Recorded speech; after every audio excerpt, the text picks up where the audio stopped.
నిరుద్యోగులకు ఉపాధి ఉద్యోగ అవకాశాలు కల్పించడమే తమ లక్ష్యమన్నారు సీఎం రేవంత్ రెడ్డి.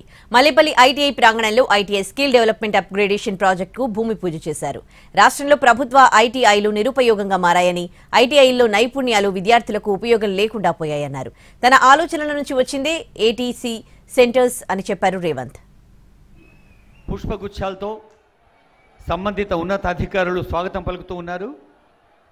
సాంకేతిక నైపుణ్యం ఉంటే కేవలం ప్రభుత్వ ఉద్యోగాల కోసం ఎదురు చూడాల్సిన అవసరం లేదన్నారు సీఎం రేవంత్ రెడ్డి. పోరాడి తెలంగాణ సాధించుకున్న యువతకు ఉపాధి అవకాశాలు కల్పించడమే తమ ప్రభుత్వ ధ్యేయమన్నారు. ఐటీఐలను అడ్వాన్స్డ్ ట్రైనింగ్ సెంటర్లుగా అప్గ్రేడ్ చేయాలని కొన్ని రోజుల క్రితమే ప్రభుత్వం నిర్ణయించింది. దీనిలో భాగంగా సీఎం రేవంత్ మల్లేపల్లి ఐటీఐలో ఏటీసీలకు శంకుస్థాపన చేశారు. అదిగో 4 నూతన భవనాలకు శ్రీకరణం చుడుతున్న నామఫలక ఆవిష్కరణతోన్న దృశ్యాన్ని చూస్తూ ఉన్నాం. సమాజం చాలా వేగంగా అధునాతన టెక్నాలజీ వైపు పరుగులు పెడుతోందన్నారు సీఎం. మారిన పరిస్థితులకు అనుగుణంగా యువతను తీర్చిదిద్దటం కోసమే ఏటీసీలు ఏర్పాటు చేస్తున్నట్లు చెప్పారు. 40 లక్షల మంది యువత ఉపాధి లేక రిక్రూట్మెంట్ బోర్డుల చుట్టూ తిరుగుతున్నారన్నారు.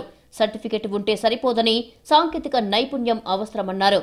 రాష్ట్ర ప్రభుత్వం టాటా సంస్థ కలిపి 2324 కోట్ల రూపాయలతోటి 65 ఐటీఐలను సాంకేతికంగా రోబోస్ నుంచి మొదలు పెడితే అత్యంత అధునాతనమైన మెషినరీ తీసుకొచ్చి మెషినరీ పెట్టి వదిలేయడం లేదు, అందరికీ ట్రైనింగ్ ఇచ్చి ఐటీఐలో ఉండే లెక్చరర్స్కి కానీ ఐటీఐలో ఉండే టీచింగ్ స్టాఫ్కి కూడా ట్రైనింగ్ ఇచ్చి టెక్నికల్ ట్రైనింగ్ ఇచ్చి మీ విద్యార్థులు అందరూ కూడా శిక్షణ ఇవ్వడానికి అవసరమైన కార్యాచరణను ప్రణాళికలను అన్నిటిని తీసుకొని రాష్ట్ర ప్రభుత్వం ముందుకు వచ్చింది.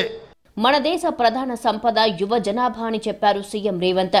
ప్రపంచంలోని ప్రతి 4 ఐటీ నిపుణుల్లో ఒకరు మనవాళ్లే అని గుర్తు చేశారు.